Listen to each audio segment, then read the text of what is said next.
Well, thank you for joining me. Today, I want to go over one of the most important topics, right? How much money do I need to invest in mobile homes? Now, I'm going to do that by asking a question. How much money do you really want? How much money do you need, right? So this is the investor's mindset. So we're going to say, for example, we're going to use some round numbers, but we're going to say $1,000 is what you're asking for. You say, hey, I need an extra $1,000 per month. That would help maybe eliminate some bills, pay a car payment, just kind of ease off a little bit. How much money do you need, or how much extra money would you like a month?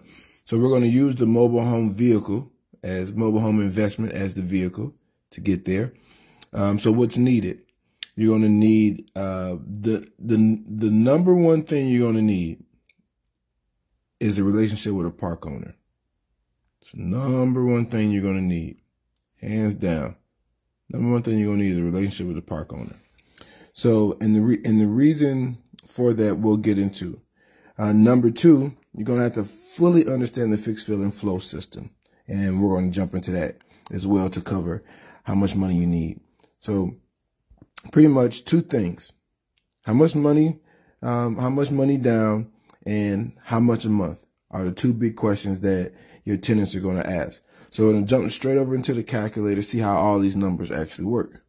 So we're going to use some round numbers and clear this stuff off. So we're going to say that we have to use some futuristic values, and some futuristic thinking. So this is based on the premises that we already acquired the home. We've already fixed it. We've already filled it, and we're getting ready to start cash flowing. So this is the math and the idea behind it. So we're going to say that house we put in a total of let's say we put in a total of $10,000, right? So we put in a total of $10,000 total, right? That's repair, renovations, add, whatever we had to do. It cost us no more than $10,000 to get there, right? So you're looking at, we're going to sell that same property for about $35,000. You should easily get that almost no matter where. Well, you will get that no matter where I tell you to go. So we're going to say the purchase value is $35,000, right? And the interest rate, now this is to the tenant owner, the buyer, right? How much interest are you going to charge them on this note that you're creating? Because keep in mind, we're not teaching you how to be, landlords, right? We're teaching you how to be, how to become the bank, right? Much better situation. So how that works is, so let's say you're going to sell it for $35,000. So you control the interest rate. So the interest rate you're going to say is 12.75. That's fair. That's about what we charge for the risk associated with this particular industry. And there's two questions, remember we said, right? The two questions they have the most. Number one, how much down? Number two, how much a month? Both of these numbers, we have some say-so and control over. So let's say the number that's most important to them is how much a month, right? So they can only afford $400, $500 a month, right? So we don't want to extend or exceed what they can afford. No need, because we need to sell. We want to sell our property. So let's say that their payments are $500 a month. All right, we're gonna make it a negative $500 a month. So that leaves us with one question: how long is it going to take for them to pay $500 a month for up to $35,000 with a 12.75 interest rate? How long is that going to take for them to pay that property off, right? Now you're the bank, so now you're sending out a mortgage, right? So you're taking a lender, not a borrower approach. So we're going to tap this in to see how many months it's going to take for us to recoup $35,000 at $500 a month at a 12.75% interest rate. So we're looking at 128 months in order to make that happen. So let's jump in here because I want to show you what that really looks like, what the numbers look like. Okay. So let's keep in mind. So you put in 10,000, right? You put in 10,000, you're going to sell it for, so you put in 10,000. So let's see. So you put in 10,000.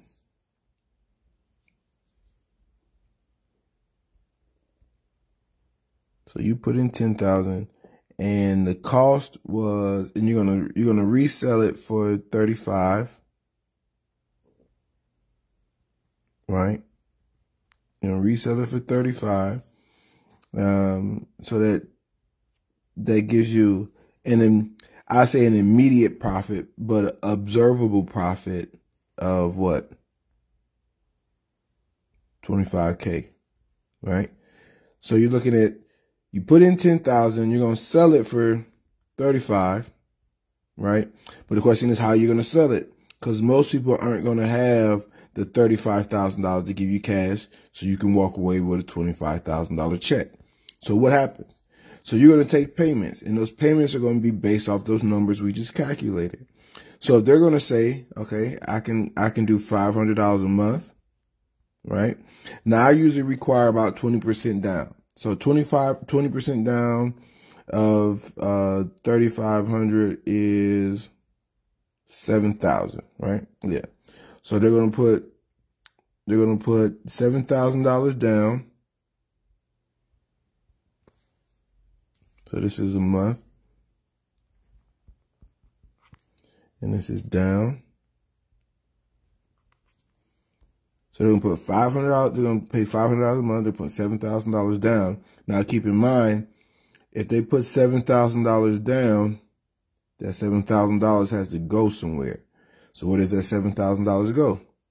It goes, it takes off their 35. So now we have to redo our math.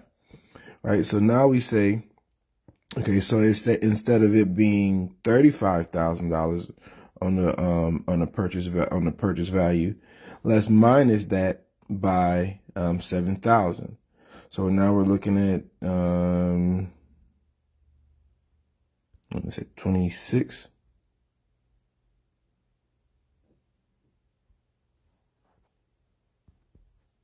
What's it? 28. So it's gonna be 28. So now it's 28,000, which is the purchase value. Right? Payments are going to stay the same. Interest rate is going to stay the same. But you'll see here in a second that the number of payments are going to drop. Right? Boom. So now it's only 85 months. So in 85 months, they'll have paid off a total of, now let's look at the big numbers. Okay. So they'll have paid you a total in just interest alone over 85 months. They'll have paid you $14,761.23. So you're looking at, so you have 14,000. We're gonna keep it like that. 14,000 in interest. Right. And then on the initial principal, you know, you still sold it, you still brought in 28,000. So you still brought in 28K, right? And add those up, right? Numbers starting to add up, right? Looking at $43,000.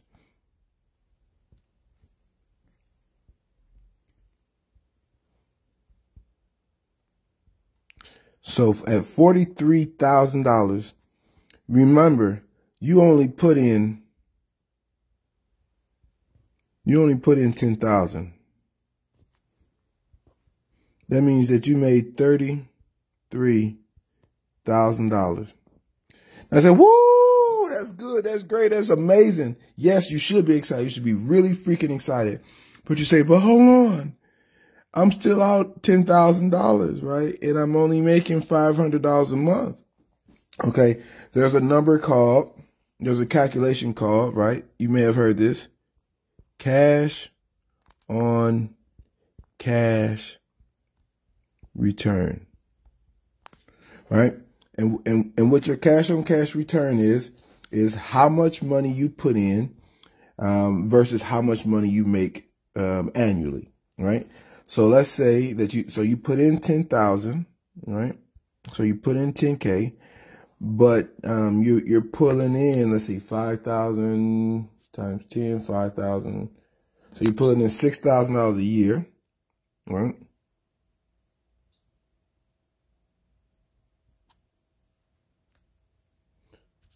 So you're looking at $6,000 a year. We're gonna take the calculator here. I'll take the regular calculator. We're gonna say, so you put in 10,000. I'm gonna divide that by 7,000. Now, let's also keep in mind that you took in a $7,000 deposit. So we'll come back to that in just a second. So, so you made $7,000 that year in income, in cash flow, right? That's, I got the numbers backwards, excuse me. So 7,000 divided by 10,000. Boom.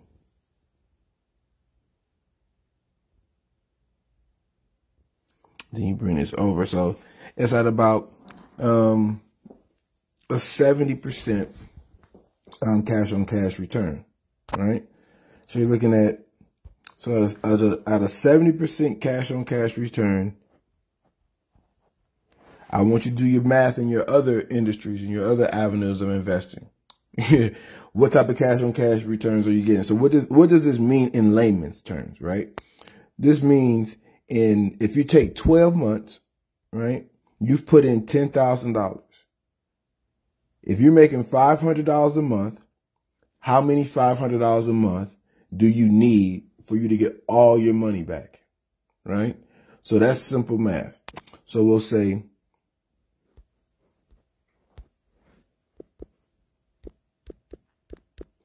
$10,000 divided by 500 equals 20 months. So 20 months is little shy of 2 years. So at 20 months, they will still owe $23,513. That means for the next, 40 months, they will still pay you another $20,000.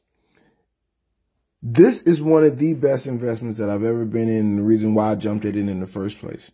So I'm hoping that just these basic calculations, just you understanding how much money you need, right? You know, whether you can get the house for $500 or $1,500 or $10,000, what you need is going to be predicated, how much money you need is going to be predicated based on how much you need, right? So can you get properties for free? I want to cover this. I got 2 minutes left. And how do you get properties when you have less than $5,000? You don't have $10,000 to invest. This is what I suggest to you do. All right. So remember when I was telling you about where we're at, I was telling you how important this relationship was with the mobile home park owner. This is where it comes into play because it's based on the relationship. So you can get them for free if you can solve a problem.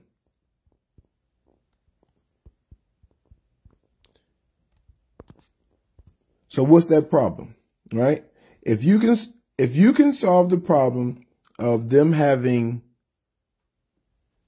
no lot rent. This is about the only problem you're going to be able to solve right now is that they have vacant or abandoned homes, right? And based on those vacant or abandoned homes, you can do this, right? So you can say, hey, Mr. Community Owner, I'll take over and I'll control the lot rent, right? So you'll take over and you'll control the lot rent. And then what you'll do is either one or two things, right? You either repair it, right? That's the fix. Or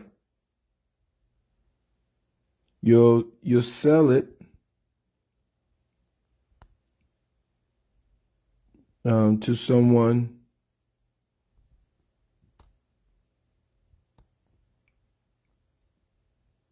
who wants the cash flow.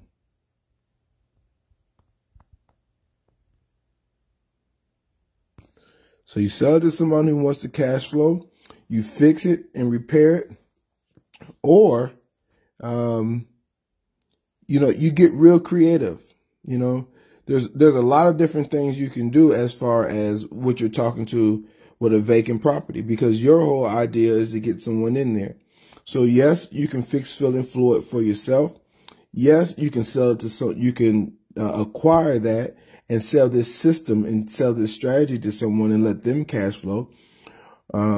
Or if you don't have any money, you can use this system to raise the money.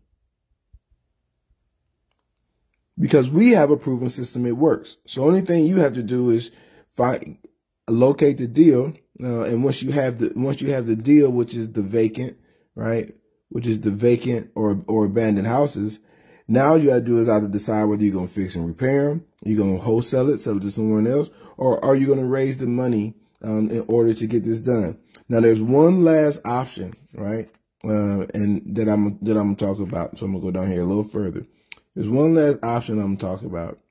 And this is one of my favorite options because I've done it. I've done it dozens of times, and it just works really well with the right park owner. Remember, the relationship is with the park owner. So how does this work?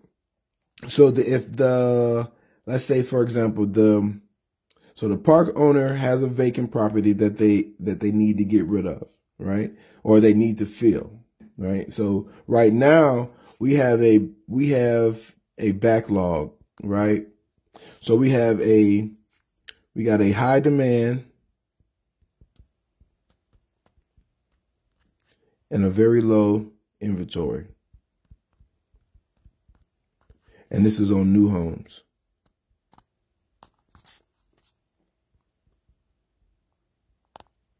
So it's on new mobile homes.